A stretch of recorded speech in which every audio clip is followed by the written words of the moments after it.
Mic check 1 2. It's the Y2K collector, and this morning I'm going to share with you 10 Xbox 360 games that are super cheap yet super fun. And I used to do these videos a lot, and I paused for a while, but I wanted to kind of get October started off right and just kind of share some games for anyone who's, still collecting, doesn't want to break the bank, but you're looking for quality titles. So I'm going to share 10 games that all are under $15. A lot of them are under $10, that I think you can still find either out in the wild. And the best part is that even if you can't find these games out in the wild, you should be able to find them online at an eBay or a Mercari for roughly around the same price, because these are just cheap games that are cheap everywhere. So that's the best part. And then after that, I'll share with you about 5 games that are between $15 and $20, but I think these games will probably creep up over the next year or so. I think the prices for these games are going to go up as the 360 moves more and more into that retro space. So without wasting any time, let's dive into it. First game is going to be Ninja Gaiden 2 on the Xbox 360. I don't think that this is still exclusive to the Xbox 360. Someone can let me know down in the comments if I'm wrong, but I know at one point it was. If you like those fast-paced hack and slash style games, then this is definitely one that you'll want to get your hands on, because the Ninja Gaiden games are fun to me. They're always, like, most of the Ninja Gaiden games are cheap. A lot of them have always been cheap, but there are some that have slowly started to creep up. They've moved out of the 20 zone and now they're creeping into the 30 zone. One that comes to mind is Ninja Gaiden Yaiba. And so if you can grab one of these, or if you can grab this game while it's still cheap, I definitely recommend it. Especially if you can get it complete. I think what we're going to see in the future is a lot of these games are going to be incomplete. They're going to be missing manuals. The artwork is going to be thrashed and things like that. So if you can find these in good condition, I say go ahead and snag them. Next one we have here is Conan. Now, as you can see, I actually picked this Conan game up for roughly around $4. At the time I picked it up, I had a bunch of discounts, coupons that I used towards it. There is another Conan game, I think Conan Exiles, which I think was available I know it's available on the PS4. I'm not sure if it's available on the PS3, but again, this is a hack and slasher. Love my hack and slashers. I've had this game in my collection multiple times and sold it like a dummy. Glad to have this one back, because Conan is definitely one that I'm not a predictor of the future, but this is one of those games that all it takes is the right movie, something weird happening, and this one as well. The price on this can change, so why not grab it while it's still extremely cheap? You can find this game online, I want to say, definitely for under $10 if you look good enough. And if you can definitely find it complete, always a bonus.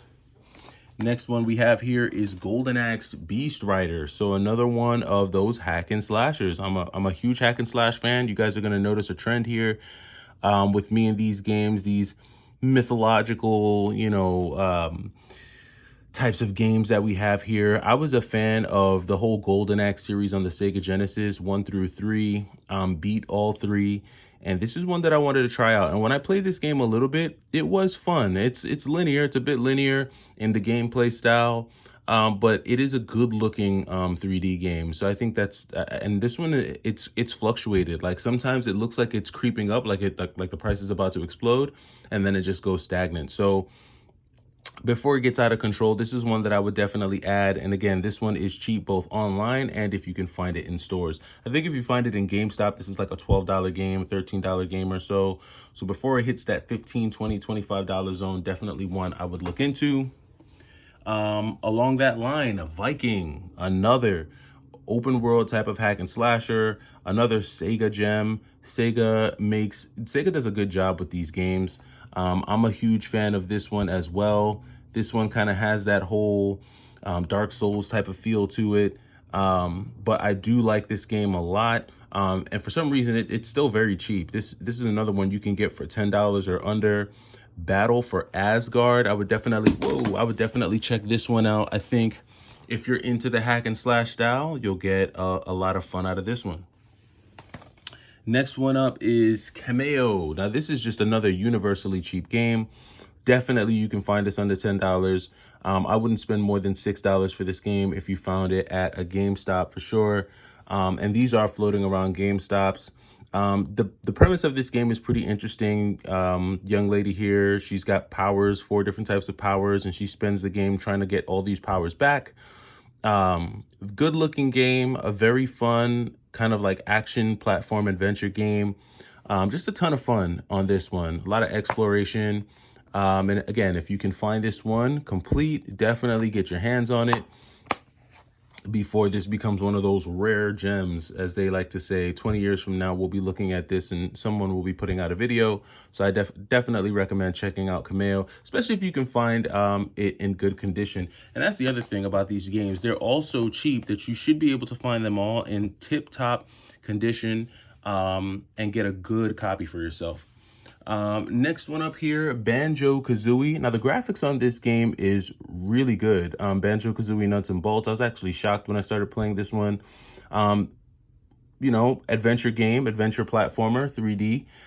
The cool thing about this one is that it does come with some extras in it. I think it comes with like an extra manual or a map or something like that, or a poster. So again, another example of a game that is a ton of fun. It does have the extras. I'd pick this one up now while you can still find complete copies with all of the extras, because you're always going to be able to find loose discs or box copies without the manual and inserts. This is one that I wanted to add to the collection as well. Banjo-Kazooie Nuts and Bolts on the 360, definitely one I'd look out for. Next one up here, this is not a ton of fun.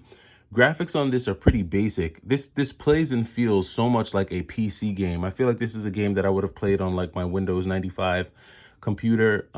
It is a Superman game. I guess it's kind of fun. It's a little basic. I do kind of like these open world type of games where you can like move about a city and things like that. I would probably just play Spider-Man if I wanted the best experience of this type of game, Spider-Man or the Incredible Hulk. But it's a DC game, it's Superman. It's still fairly cheap. If you're a fan of DC or a fan of Superman, this is one that you might want to check out. So check it out. Nothing super crazy or nothing to write home about. It's just a kind of like a basic Superman game. Next up, to Human. I've talked about this one before. This is another dirt cheap game. It's like a $5 game, but a very interesting game. It's kind of like a hack and slash shooter beat 'em up style game. It's got all the elements of gameplay that I like. Interesting story, very controversial history on this game. But this is another one that you can get very cheap in like new or even brand new condition. You could probably buy this game brand new for like $10. It's a very cheap game, but this is one that I would definitely check out for sure. To Human, I'm a fan of this game. Another hack and slasher here, Reckoning on the 360. This is one to look out for. And bulk of these games, you probably just walk right by these in your GameStop. And they're all just hanging out around there. These are all very cheap games.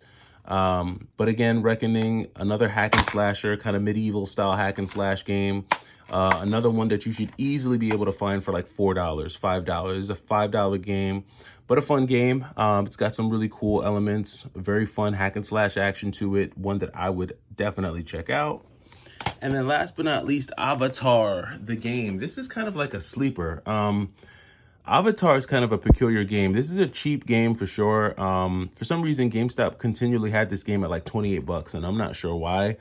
I don't know what made them think this game was that expensive. This is like a $13 game, so it's right under 15 bucks. But this is one that I see having potential to go up, and that's not why you want to buy it. I like to just buy games while they're cheap, so that when they do shoot up in price, I'm not having to pay the nostalgia premium for them. But again, you've got a stack of 10 games here, and you could get all 10 of these games for under $100. Matter of fact, you should be able to pick all 10 of these games up here for between 75 and 80 bucks. That's how cheap all of these games are. So if you want to spend 100 bucks and get 10 quality 360 games, I definitely recommend you check those out. Now, here are 5 more games that I think you may want to just keep in mind if you're looking for like cheap, fun Xbox 360 games, because I think these are going to shift. The first one being X, the official game. Now, we've seen price jumps in Wolverine Uncaged Edition. We've seen a lot of price jumps in some of these Marvel and X-Men movies, especially because they continue to make movies about these characters, right? These characters are not long forgotten characters.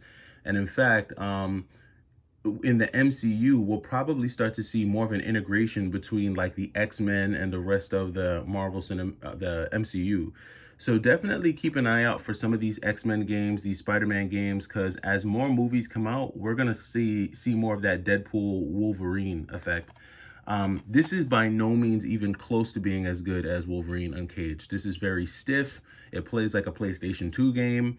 Not a ton of fun, but it's interesting. It's an interesting take on Wolverine and the X-Men, one that you may just want to check out, probably for nostalgia's sake. This is one that I would definitely take a look at. Next one up, this game is actually more fun than you would think. Green Lantern, Rise of the Manhunters. I like the controls in this game. I like the move set in this game, and the graphics. Again, I really like the graphics in this game. They did a good job here. Of course, seeing Ryan Reynolds on the cover of this as Green Lantern is probably going to turn a lot of people off. But this is a fun game, and it's starting to reflect in the price, because this was like a $8 or $10 game when I first picked it up. Now I'm seeing this game go for like 17, 18 bucks. Same thing with X-Men, the official game. These are now in the 15 to 20 range. And once I see games starting to do that, it's a matter of time. Same thing here with 99 Nights. I talked about this game before. Part 2 of this game is already well over $40. I know at one point over the summer it was touching like $55. It's probably come back down now since the 360 hype is dying down. But this is not as fun as the second one, 99 Nights. The graphics on this one are interesting. And it's like a hack and slasher where you like hack and slash hordes of enemies, but I don't feel like this was done right. The second part to this game was done by Konami, and they did a way better job. That's probably why there's such a big price difference, because this is was like a $4 game. Now this game is creeping up in price though. It's creeping up. It's like 15, 16, 17. So I can easily see this one shooting up. But this was re-released. I think Limited Run or somebody re-released these on the Switch, and PlayStation 4. So just be on the lookout for that. Another interesting one here, My Jin and the Forsaken Kingdom. This is like a cool action adventure game. Very cool, very different. I had this game once. I bought this game at like Retro World Expo like 2 years ago, and then sold it like a dummy. Then I had to get it back, and when I looked to add it back, the price had bumped up. It had jumped up into like the 20s, almost 30s. This one's come back down. I want to say it's like in the 15, 16 zone.